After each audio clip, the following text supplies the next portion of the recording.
Let's talk a little bit about I-cord and then about doing a 2-color I-cord with fewer ends to mess around with, or at least to have to deal with at the end. So I-cord is simply a process where we knit across, and then rather than turning the work, we push it back to the other side, which is why it's important to do this either with circular needles or double-pointed needles. And then we start knitting again on this side. Now this is going to draw the yarn from this side all the way to this side, which will eventually, after a few rows, make it into a tube. And then you just knit across.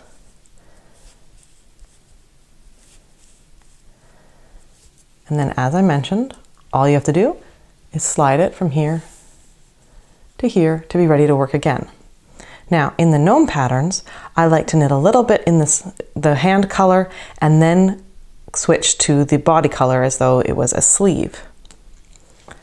And I am a big believer in having as few ends to deal with at the end as possible. So what I've discovered you can do is, for 2-color I-cord, just snip the yarn a little ways up, a couple inches, about 2 inches, which would be about 6 centimeters, something like that. Then just join the new yarn at the right side. So just knit across like nothing weird is happening. Make sure that you leave a yarn tail about the same length and just knit across.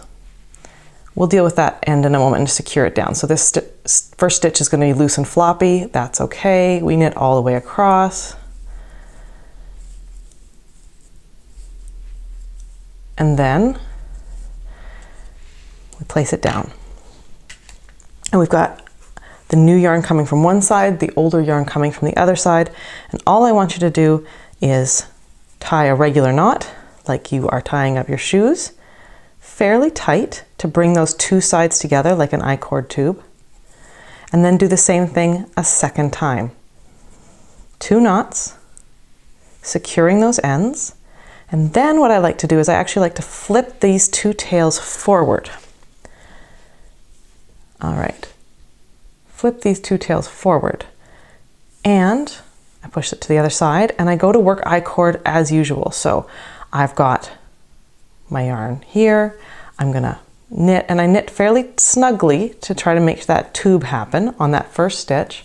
And then, oops, put that back and reknit that stitch. Knit across. And as usual, I'm gonna have to slide it from one side to the other. And again, I'm gonna bring those ends that I tied together in a knot, and I'm gonna drape them forward so that the working yarn is always coming behind them, because what's gonna happen is you're going to knit the I-cord tube all the way around them.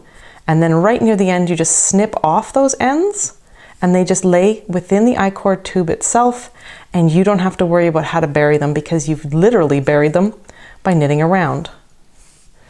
So just bring them forward, working yarn comes behind them, and it makes that tube knit right around the stitches. Now let's say we had done as many rows as we needed to get the I-cord as long as we needed it to be. Then we're going to cut the yarn, leaving a much longer tail this time because we're actually going to use this tail to sew it together onto the body. So I'm going to cut that.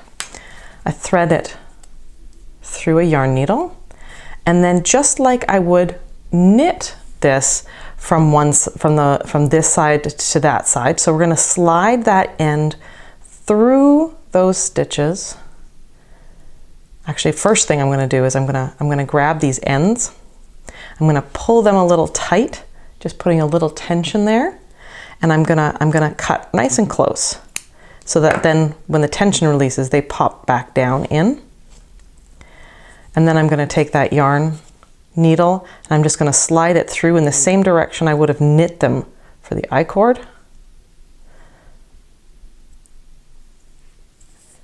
And then I draw that through, and that is how the tip of the arm is formed there. We will sew that onto the gnome body.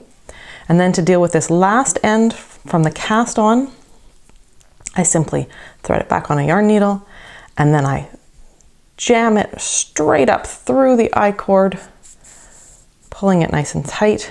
And again, I put some tension on it so that when I snip it, it disappears into that tube, and we have one end, which we are going to use to sew the arm onto the gnome, nice and tidy and simple. And it's not at all painful when we all get to the end and it's like, oh, how many ends are there to deal with? Just the one I'm using to sew it on. Hope this tip helps you. Happy knitting.